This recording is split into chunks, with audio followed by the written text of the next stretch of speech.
বিতর্কিত ৯টি ধারা বাতিল করে সাইবার নিরাপত্তা আইন সংশোধন করেছে সরকার। গেজেট প্রকাশের পর ফ্যাসিস্ট হাসিনা আমলে এ আইনের মামলাগুলো স্বয়ংক্রিয়ভাবে বাতিল হবে বলে জানিয়েছেন আইন উপদেষ্টা ডক্টর আসিফ নজরুল। আসছে ঈদ উল আজহায় 10 দিন ছুটি থাকবে বলেও জানান আইন উপদেষ্টা। ইয়ার বাদলের রিপোর্ট। প্রধান উপদেষ্টার তেজগাঁওয়ের কার্যালয়ে সরকারের উপদেষ্টা পরিষদের সভা। এতে বিভিন্ন সময়ে মন্ত্রণালয়ের গৃহীত পদক্ষেপগুলো নিয়ে অবহিত করা হয় প্রধান উপদেষ্টাকে। দেশের সার্বিক পরিস্থিতি নিয়েও আলোচনা হয়। সভা শেষে বেইলি রোডে ফরেন সার্ভিস একাডেমিতে আইন উপদেষ্টা আসিফ নজরুল জানান, সাইবার নিরাপত্তা আইনের বেশ কয়েকটি ধারা বাতিল করা হয়েছে। ফ্যাসিস্ট শেখ হাসিনা সরকারের আমলে ভিন্নমত দমনে এসব ধারায় সারা দেশে বহু মামলা হয় বলে জানান আইন উপদেষ্টা।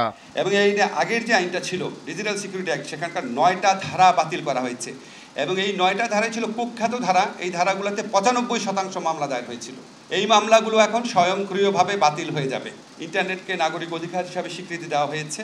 দেশে প্রথমবারের মতো অনলাইন জুয়া নিষিদ্ধ করা হয়েছে। প্রথমবারের মতো সাইবার স্পেসে নারী শিশু নির্যাতন এবং যৌন হয়রানিকে শাস্তিযোগ্য অপরাধ হিসেবে স্বীকৃতি দেওয়া হয়েছে। আসছে ঈদে নানা যুক্তিতে 10 দিনের ছুটির সিদ্ধান্তের কথা জানান উপদেষ্টা। ঈদ উল আজহার ছুটি এখন একটানা 10 দিন থাকবে।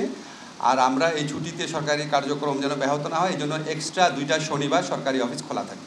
যুব ও ক্রীড়া উপদেষ্টা আসিফ মাহমুদ সজীব ভূঁইয়া জানান, দেশকে সমৃদ্ধ করতে যুব উন্নয়ন অধ্যাদেশ করা হচ্ছে। প্রধান কয়েকটা লক্ষ্য উদ্দেশ্য আমি একটু বলবো। সামাজিক, অর্থনৈতিক ও পরিবেশগত উন্নয়নের ক্ষেত্রে তরুণ উদ্যোক্তাদের অসাধারণ অবদানকে স্বীকৃতি দেয় এবং জাতি গঠনে এবং প্রান্তিক জনগোষ্ঠীর জীবনমান উন্নয়নে তাদের সম্পৃক্ততাকে উৎসাহিত করা। এছাড়া উপদেষ্টা পরিষদে নেয়া আরও কিছু গুরুত্বপূর্ণ সিদ্ধান্তের কথা জানান প্রধান উপদেষ্টার প্রেস সচিব শফিকুল আলম। চট্টগ্রামের বাঁশখালীতে সরকারি বেসরকারি অংশীদারিত্বে বাংলাদেশ এনার্জি পোর্ট লিমিটেড নামক কোম্পানি গঠনের বিষয়ে কমিটি সহ কোম্পানি গঠনের প্রস্তাব বাতিল হয়েছে।